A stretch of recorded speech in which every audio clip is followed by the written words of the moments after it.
if I'm strong in anything, it's imagination. I don't consider myself especially smart. That's of course ridiculous in one sense, but I mean, relative to Marty or some of the other people we call it. Smart is not my virtue, it's imaginative. The most important thing I read was David Kahn's book, Code Breakers. And as I told you, I read slowly. The book's 1,100 pages long, but it took me more than a year to read it.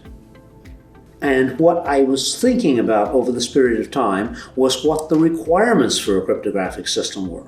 What did we expect a cryptographic system to do? My conception of security would be that I call you, nobody else in the world can possibly understand what we're talking about. So any of the techniques that I now see as of obvious value to an institution that would protect it from outside intruders, but would concentrate trust in certain organizations inside, that was a non-starter for me. So I began thinking about that. At MITRE, I was supported to work at the Artificial Intelligence Lab at MIT on symbolic mathematical manipulation. In that process, I decided that formal proof of correctness of programs was the most important problem in modern engineering. The person who understood that was John McCarthy.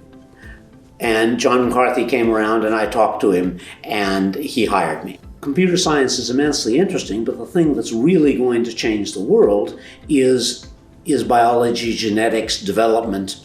I mean, there are two issues about what to work on, one of which is hard to see as a young researcher, which is what is really ripe.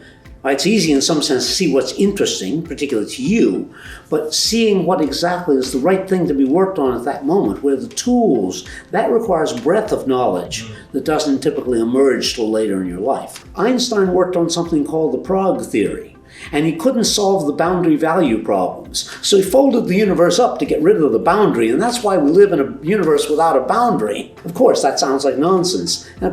Since I think it's nonsense, how do I know? It's above my pay grade or something.